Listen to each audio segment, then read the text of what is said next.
साथियों नमस्कार। आज मैं एक ऐसा विषय लेके आई हूँ जो आपको अपने मातृभूमि से प्रेम करना सिखाएगा। क्या आपको पता है कि आप जिस जगह रहते हो वहाँ पर कितने सांसद हैं, कितनी विधानसभाएं हैं? जो हमारा दिल्ली प्रदेश है वहाँ पर राजनीति किस तरह से होती है, मतलब वहाँ पर मुख्यमंत्री कौन है, वहाँ के राज्यपाल कौन हैं। इसी तरह से हमारे देश में कुल कितने राज्य हैं, कुल कितने केंद्र शासित प्रदेश हैं। क्या आप लोगों ने कभी इस विषय पर गौर किया है?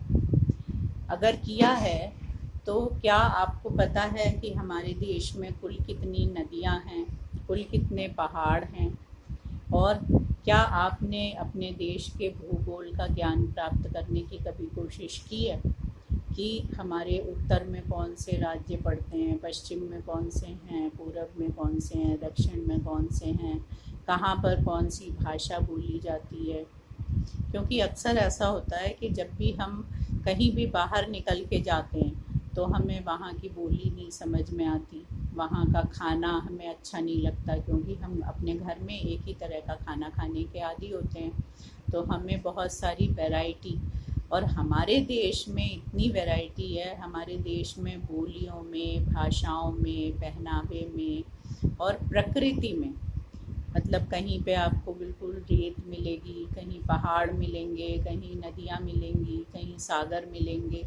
तो कोशिश करिए कि अभी आपकी गर्मी की छुट्टियां हैं, आप किसी भी 5 प्रांतों की, मतलब आप चाहें तमिलनाडु ले लीजिए, कर्नाटक ले लीजिए, केरला ले लीजिए, आंध्र प्रदेश ले लीजिए, या फिर उत्तर पूर्व में नागालैंड है, अरुणाचल है, सिक्किम है, मेघालय है, असम है। किसी भी 5 जगह की नदियाँ, पहाड़, वहाँ की बोलियाँ, कौन सी बोली बोली जाती है, वहाँ पे कौन सी भाषाएं हैं, एटलीस्ट इतना तो ज्ञान प्राप्त कर ही सकते हैं।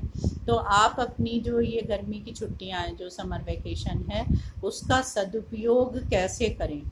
हर दिन अगर आप किसी भी, मान लिया 2 नदियों के नाम लिख लिए या 2 पहाड़ों के नाम याद कर लिए, तो आप ये सोचिए कि अभी भी हमारे पास करीब 25 दिन बचे हैं। 25-20 दिन मान लो, 20 दिन भी बचे हैं अगर, तो 20 दिन में आपके पास कितना मैटर इकट्ठा हो जाएगा। और इस काम को करने में कोई भी ज़्यादा देर नहीं लगेगी। आप हर समय मोबाइल से खेलते रहते हो, मोबाइल पे सर्च करना rivers of Assam, rivers of Arunachal Pradesh आ जाएगा, माउंटेन्स ऑफ अरुणाचल प्रदेश आ जाएगा, बेस्ट सिटीज़ आ जाएगा, इंडिया के कौन से बेस्ट 5 सिटीज़ हैं वो आ जाएगा। तो लेकिन केवल देखने से मतलब नहीं है। अगर आप केवल गूगल पे एक बार देख लोगे और पढ़ लोगे तो आपको याद नहीं रहेगा। आप एक कोई सी भी नोटबुक बनाओ और उस पर क्रम से लिखते जाओ, तब फिर आपको जैसे गंगा, यमुना, सरस्वती, गंडक, महानदी, गोदावरी, बहुत सारी नदियां हैं जो एक के बाद एक आपको याद आती जाएंगी। फिर हम जो खाने में मसाले प्रयोग करते हैं, हल्दी, मिर्च, धनिया, और कौन कौन सी चीज़ें हैं, लवंग है, इलायची है, तेज पत्ता है, दालचीनी है, तो ऐसे कम से कम 20 मसाले। तो जब भी आप कोई भी भाषा सीखोगे, तो मैंने ये अनुभव किया कि जब मैं कलकत्ता गई तो मुझे बांग्ला भाषा नहीं आती थी, लेकिन वहाँ जब बच्चों को सिखाना होता था तो वो बच्चे तो या तो बांग्ला भाषा जानते थे या फिर इंग्लिश जानते थे। और इंग्लिश भी बहुत छोटे बच्चे इतना नहीं जान पाते हैं कि हम पूरे पूरे सेंटेंस उन्हें बोल के म्यूज़िक सिखा दें।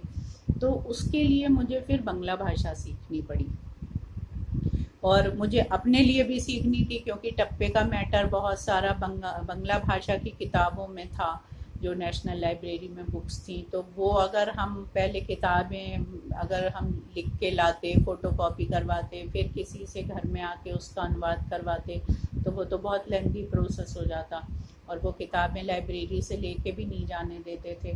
तो फिर मैंने 2-3 महीने लगा के बांग्ला भाषा सीखी, पढ़नी। और फिर ये धीरे धीरे ऐसा हुआ कि 1-2 साल में हम आराम से किताब पढ़ लेते थे, मतलब किताब में क्या लिखा हुआ है, कौन सा ईयर लिखा है, क्योंकि जो पुरानी किताबें हैं उसमें गिनतियाँ भी बांग्ला भाषा में ही लिखी होती थी।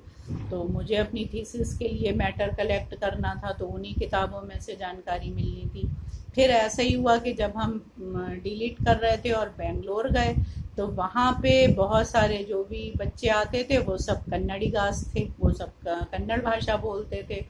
तो मैंने कहा कि लेकिन भाषा सीखने को आप इस तरह से मत लीजिए कि अरे बहुत अरे कौन सीखे और ये तो समय बर्बाद है, नहीं। जब आपको वो भाषा आ जाती है तब उस भाषा के गीत भी आपको अच्छे लगते हैं, क्योंकि वहाँ की जो संस्कृति होती है वो उसी भाषा में बहुत अच्छे से व्यक्त होती है। अगर आप कन्नड़ के किसी भी कवि का या लेखक का कोई ग्रंथ पढ़ें, तो जो कन्नड़ भाषा में लिखा होगा ना, वो उसकी खूबसूरती ही अलग होगी। तो कोशिश ये करिए कि कोई ना कोई एक भाषा सीखने का प्रयत्न करिए और अपने देश की विविधताओं को जानने की कोशिश करिए। तो ये गर्मी की छुट्टियों का सबसे अच्छा उपयोग होगा।